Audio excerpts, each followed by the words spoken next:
Not so long ago, I just make this point, Geoffrey and I went to Geoffrey's quote-unquote favourite restaurant on the Embankment in London. Very popular, he told me. So away we went. We were the only two people there, and I couldn't understand a word on the menu, and I couldn't find anything that I might like. Please tell me you're not still going there. It's closed, Alan. Oh, no doubt. I've no doubt. Listen, Boris Johnson, the bloke won the support of 14 million in an election 3 years ago, a majority of 80 seats. Is what has happened to him the ultimate revenge by the Remainers? Alan, no, it is not. He isn't by nature a Prime Minister. Do you know the big difference between you and him? And you could have been Prime Minister of your country. The big difference between you and him is detail. He doesn't like red boxes. He doesn't like going into great detail.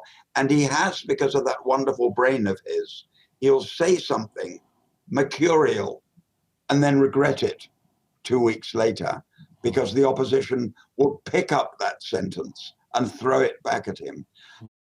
I think, sorry about this, I think he has many great gifts, but having worked with Margaret Thatcher for 11 years, I will tell you what she cared about most was detail. And if she said anything, she was always aware it was on the record.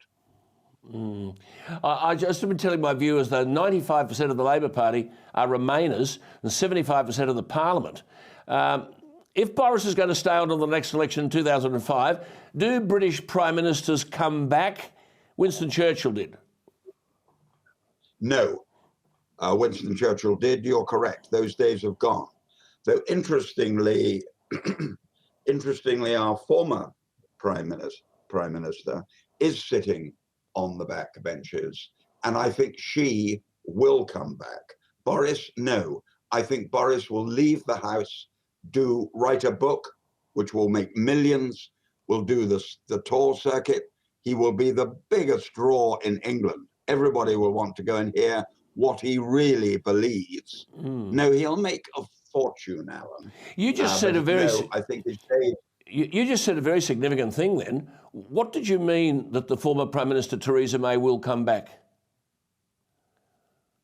She will stand at the next election. She will never come back in office, but she will do that very unusual thing. She will return to the House of Commons and she will sit on the back benches. It's her whole life, Alan. She has nothing else. So she will, Boris won't. Right. Now, tonight, this morning our time, or yesterday afternoon your time, there was a vote, the first of the votes for the 8 candidates, the Parliamentary Party, 358 of them, a massive 358 MPs cramming into a humid corridor at Parliament House on Wednesday afternoon to line up and cast their ballots. As I've already said earlier, Rishi Sunak on top, and then Penny Mordaunt, and then Liz Truss. Do you see any of the other three? They're very good candidates, Kemi Badenoch, Suella Braverman and Tom Tugendhat. Do you see them finishing in the top two? No. The top two will be definitely Sunak, and I think Penny Mordaunt. Yes, I think that. When it goes to the country, yes, when it is taken, you see, the first vote is in the House. They select the two they want. The two they want then go round the country and are voted for by the people, which I was responsible for, as you pointed out in a speech I made at the party conference. I said, let the people decide. And we now do decide. Everybody gets a vote. Now, I am told by people in the know, Alan, that when it comes to the two of them on the circuit, she is showing in the polls, hold your breath, 72% against 27. Yes. So she will probably be Britain's next Prime Minister.